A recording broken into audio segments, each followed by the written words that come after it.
മകളെ, ജെറുസലേം വചന കൂടാരത്തിൽ നിന്നും 3 മിനിറ്റ് പ്രാർത്ഥനയ്ക്കായി നമ്മൾ ഒരുമിച്ച് ചേർന്നിരിക്കുകയാണ്. വചനമാണ് നമ്മുടെ പക്കലേക്ക് വരുന്നത്. വചനം അയച്ചും വചനം പഠിപ്പിച്ചുമാണ് പിശാചുക്കളെ ബഹിഷ്കരിക്കുകയും രോഗികളെ സുഖപ്പെടുത്തുകയും ചെയ്യുന്നത്. ഇന്നിതാ വചനമാകുന്ന യേശു നീ ഇരിക്കുന്ന സ്ഥലത്തേക്ക്, നിന്റെ രോഗശൈലിയിലേക്ക്, നിന്റെ കുടുംബത്തിലേക്ക് കടന്നു വരികയാണ്. എന്നിട്ട് നമ്മോട് പറയുന്ന വചനം കേട്ടേ. 1 പീറ്റർ 5-ാം അധ്യായം 6-ാം വാക്യം. നിങ്ങളുടെ ഉത്കണ്ഠകളെല്ലാം കർത്താവിന് ഭരമേൽപ്പിക്കുവിൻ, അവിടുന്ന് നിങ്ങളുടെ കാര്യത്തിൽ ശ്രദ്ധാലുവാണ്. നമ്മുടെ കാര്യത്തിൽ ശ്രദ്ധാലുവായ ഒരു ദൈവം ഉണ്ടായിരിക്കുമ്പോൾ പിന്നെ എന്തിനാണ് നമ്മൾ ഭയപ്പെടേണ്ടത്?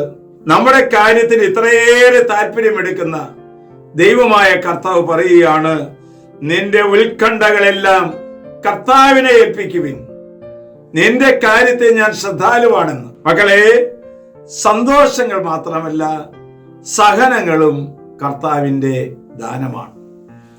ചിലപ്പോഴെല്ലാം സഹനങ്ങളിലൂടെയല്ലേ നമ്മൾ പ്രാർത്ഥിക്കാൻ പഠിച്ചത്? സഹനങ്ങളിലൂടെയല്ലേ നമ്മൾ ദൈവത്തിൽ ആശ്രയം വയ്ക്കാൻ പഠിച്ചത്? ചിലപ്പോഴെല്ലാം നാം കാണാറുണ്ട്, സഹനങ്ങൾ നമ്മുടെ പ്രിയപ്പെട്ടതിനെ എടുത്തു മാറ്റിയിട്ട് നമുക്ക് വിലപ്പെട്ടതിനെ തരാൻ വേണ്ടിയിട്ടാണ് പ്രിയപ്പെട്ടതിനെ എടുത്തു മാറ്റുന്നത്. ചിലപ്പോഴെല്ലാം നമ്മുടെ വഴികൾ അടഞ്ഞു എന്ന് നീ ചിന്തിക്കാറുണ്ടോ?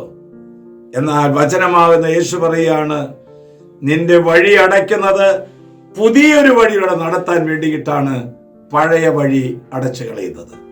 നമുക്ക് ശ്രദ്ധിക്കാം. സ്തുതിയായിരിക്കട്ടെ. എൻ്റെ പേര് ലിജി, സ്ഥലം കോടിശ്ശേരി. എനിക്ക് 2 വയസ്സുള്ളപ്പോൾ പോളിയോ വന്നതാണ്. ഞാൻ സഹനപ്പൂക്കളിലെ ഒരു അംഗമാണ്. ഞാൻ വീട്ടിലിരുന്ന് തയ്ക്കുന്നു. കൂടാതെ വീൽ ചെയർ ബാസ്കറ്റ്ബോൾ കളിക്കുന്നുണ്ട്. നാഷണൽ വരെ കളിക്കാനുള്ള ഒരു ഭാഗ്യം ദൈവം എനിക്ക് തന്നു. തയ്യലിൻ്റെ ഭാഗമായിട്ട് എനിക്ക് കഴുത്തുവേദന അനുഭവപ്പെട്ടു. ഡോക്ടർ കണ്ടപ്പോൾ തയ്യൽ നിർത്താൻ പറഞ്ഞു. വട്ടത്തച്ഛൻ നടത്തുന്ന പ്രയർ ലൈനിൽ ഞാൻ എന്നും പങ്കെടുക്കുകയും അതുപോലെ അത് പരമാവധി പേർക്ക് ഞാൻ ഷെയർ ചെയ്യുകയും ചെയ്തു. ഇപ്പോൾ എനിക്ക് കഴുത്തുവേദന കുറവായി. ഞാൻ വീണ്ടും തയ്യൽ ആരംഭിച്ചു. ദൈവത്തിൻ്റെ അനന്തമായ എല്ലാ അനുഗ്രഹങ്ങൾക്കും ഞാൻ നന്ദിയോടെ ഓർക്കുന്നു. യേശുവേ നന്ദി. സഹനങ്ങളെയും ഉത്കണ്ഠകളെയും കർത്താവിന്റെ കരങ്ങൾക്ക് നമുക്ക് അർപ്പണം ചെയ്യാം. ദൈവം നിന്റെ കാര്യത്തിൽ ശ്രദ്ധാലുവാണ്. ആശ്വാസപ്രദമായ രാത്രി, പ്രതീക്ഷാന്തർപരമായ പ്രഭാതം, സൽപ്രവർത്തികൾ നിറഞ്ഞ ദിവസം നൽകി അവിടുന്ന് നമ്മെ എല്ലാവരെയും അനുഗ്രഹിക്കട്ടെ.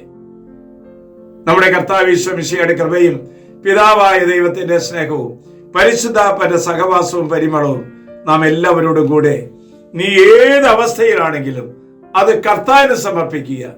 ഇത് ഷെയർ ചെയ്യുന്നവര് അനേകായിരങ്ങൾക്ക് എത്തിച്ചേരുവാൻ ആഗ്രഹിച്ചുകൊണ്ട് പ്രാർത്ഥിക്കുക. ഈ വചനം പല പ്രാവശ്യം ഉരുവിടുന്നത് നന്നായിരിക്കും. ഇപ്പോഴും എപ്പോഴും എന്നേക്കും ആമേൻ.